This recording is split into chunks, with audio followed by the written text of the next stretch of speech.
me please, can you imagine a meeting of people in Berlin with portraits of Hitler today? Can you imagine an icon depicting him in one of the small churches somewhere in the villages of Germany? Of course, no. But something very similar is happening today in Russia, where Stalin, who is guilty in the deaths of millions of innocent people, is worshipped by Putin and by the majority of Russians. This is a problem, this is a tragedy, and once again, quoting Churchill, we have to say, if a country is run by a dictator, it is not only the dictator to blame. One of the most bloodthirsty dictators of the 20th century, Joseph Stalin, was born in a small Georgian town, Gori, in 1878. At the very beginning of his life, he had normal plans and wanted to be a priest, studied at a seminary. But later, we all know he killed priests in thousands and hundreds. He joined Marxist movement and in 1922 became the Secretary General of the Communist Party. And after the death of Lenin, for decades he was the only leader of Soviet Union that is guilty in the deaths of millions of people, starting from his party comrades and finishing with millions of Ukrainian peasants. Modern Russian society glorifies Stalin as one of the best leaders ever. And we will look at the list of his crimes because he is definitely one of the best criminals and murderers of the 20th century. And let's start with the Great Terror. This is a policy, if it's possible to call so, of grand terror against party leaders, various people that were described as the enemies of the Soviet people. Of course, the majority of these were innocent victims or opponents of Stalin's regime. During 1930s, serious cleanings were taking place in the army, in the political communist party, and everywhere possible. Most importantly, serious changes were conducted in the system of justice, if it is possible to still call it so. For example, a trial could not take longer than 10 days, and a victim would never be warned about the results of that trial. An execution will typically take place one day after the decision is made. So millions of people died without knowing the reason why. For example, in one of the bloodiest years, 1937-1938, more than 1 million people were arrested and approximately 1,000 people were shot daily because of Stalin's plan to clean the Soviet society. Another crime planned and organized by Stalin is decolakization. I agree the word sounds difficult and unusual, so I will explain you what kulak or kurkul means. These are actually prosperous peasants. There were millions of prosperous peasants in Ukraine and they were living happily, building and developing the middle class, making country the breadbasket of Europe. But they were treated as enemies of communism and in future they planned to eradicate them as class, and generally they did. Decolakization led to mass executions, mass deportations of Ukrainian and other prosperous peasants to less optimistic regions of Russia. Many of them died while traveling, if it's possible to say so. And decolakization, the policy, actually led to Holodomor, which is one of the most awful genocides in the history of mankind.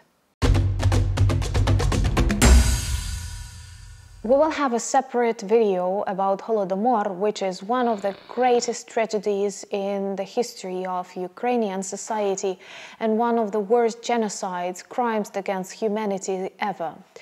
It traumatized our society greatly and changed the face of modern Ukraine. And today we think a lot about Holodomor, and there were actually 3 planned and organized artificial famines. They were planned by the communists who wanted to destroy prosperous Ukrainian farmers, and they led to the death of millions, and they changed the identity of our country and destroyed many of the good things that could have happened if these people survived. In 1920s, in 1932-33, in 1946-47, they have organized artificial famines by collecting too many products of the farmers and not letting them keep something for families. People were supposed to survive by eating nothing. And at first they ate products they could find, and then there are lots of awful things that we will tell you about later. But I'm really grateful for renowned international historians who pay attention to this tragic page of Ukrainian history. And that is James Mays, Timothy Snyder, and Applebaum. Ukrainians are very grateful for the memories that you share and keep with the world. And we have to understand that crimes against Ukraine organized by Russians and Soviets continue. More than 18 million of people were kept in various camps during the Stalin's regime. And this was actually the period when the very famous, badly famous camp Gulag was created in 1934. We have to say that more than 1/5 of all the prisoners kept there were Ukrainians. So we see that fight against Ukrainian culture and identity took place really long ago, and modern Russia just continues the plans developed back in the USSR times. More than 800,000 executions were conducted in Gulag during 1934-1950, and these are active years of Joseph Stalin.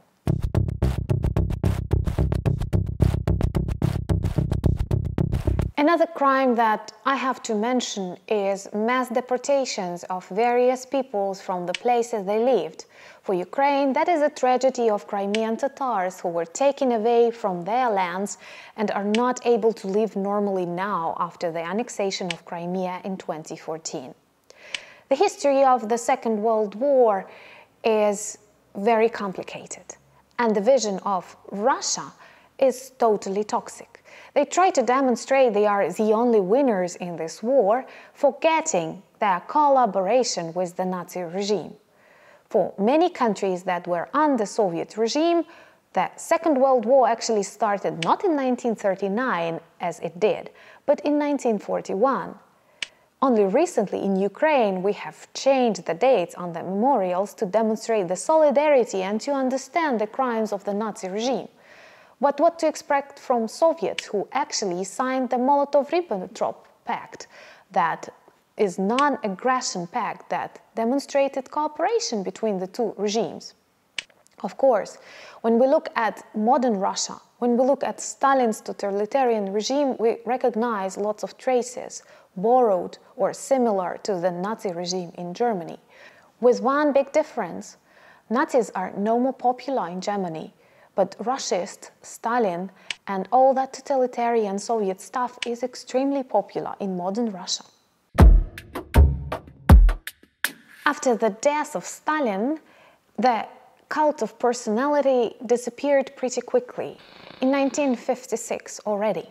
In 1961, his body was taken away from mausoleum and buried, so people will not worship it the same as they worship Lenin, which is pretty weird, I hope you agree.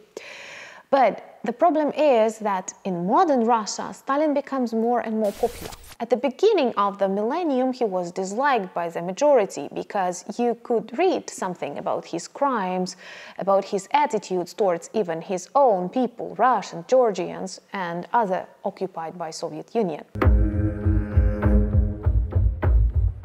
But today, with the start of Putin's regime, Stalin becomes more and more popular. He appears everywhere on important political events. He's drawn in the icons that are kept in the churches, and Putin often quotes him. Surprisingly, or not surprisingly, actually, statistics of Russians' attitude to his figure changed. He was not liked at the beginning of 2000s, but he is adored now. More than half of Russians consider him an important and good figure in the history, and 39% of Russians believe he was the greatest leader ever. which means all the crimes that we have enumerated, repressions, Holodomor, deportations, are treated as normal reality in modern Russia.